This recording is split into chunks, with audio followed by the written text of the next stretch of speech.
Before moving to Illinois, I lived in an area in California called the Inland Empire, which was racially diverse. Representation was all around me. My community included Mexican kids, Native American kids, biracial kids, kids from all sorts of backgrounds. And I was never the only girl of color in my classroom.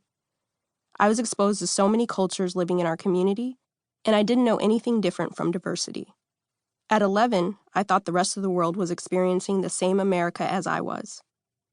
So, moving to a town that was far from diverse felt like moving to an entirely new country.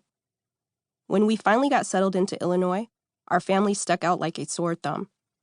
The town was predominantly white. The second largest group was Latinx, but they were still a small percentage of the population.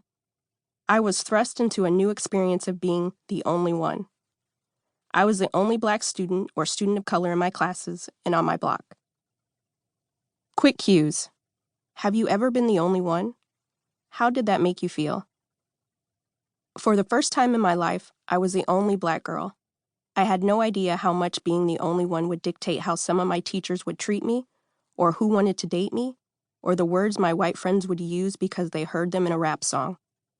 I quickly learned the beauty standards of rural white America, and they didn't include a Black is Beautiful campaign. Now don't get me wrong, everybody wanted to be my friend. I was the new shiny Black girl, and it was cool for them to finally have a Black friend. When we arrived, we moved into a small one-bedroom apartment that happened to place my family at one of the most affluent schools in town. Almost 99% of the students were white, and their parents or guardians were doctors, nurses, and teachers.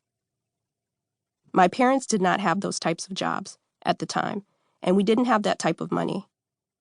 And with all of these changes I was experiencing, it was the first time I felt ashamed of where we lived and what we didn't have. Before we moved to Illinois, I had no idea we were what some might consider working poor. In this new place, imposter syndrome started to creep in. And if you don't know what imposter syndrome is, I will tell you more about that in later chapters.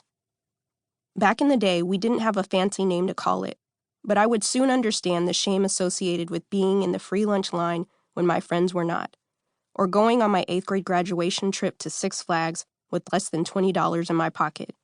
Even the drinks cost more than that, when most of my classmates had $50 or more to spend. I learned how to navigate uncomfortable conversations about money and say, "Nah, I don't see anything I want," while secretly starving or hoping my friends would offer me some of theirs.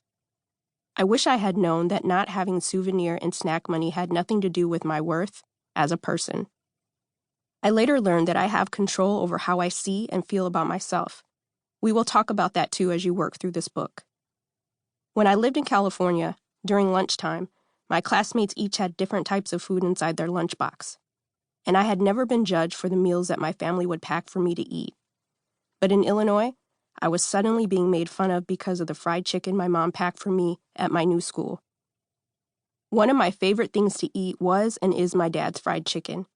And now that same meal had me wanting to crawl under the lunch table because of some of the stupid things my classmates would say about Black people and fried chicken.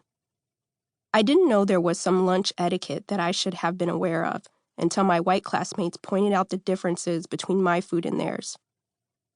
And not in a way that made me feel good about myself, but that left me sometimes hating my new life and my new friends.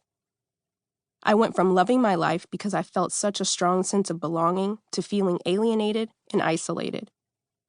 The other kids in Illinois had never had exposure to families that didn't look like them, and I had to bear the cost of their ignorance. It was a burden I learned to carry as a child, and it would affect me for the rest of my life. I dealt with so many new emotions that boiled down to socioeconomic factors and being a Black girl in a small white town. Of course, at that age, I just thought life was so unfair to Black girls. And maybe you think it's still unfair. Unfortunately, as my white friends lived out their teenage years wearing rose-colored glasses, I kept feeling the unfairness all the way through.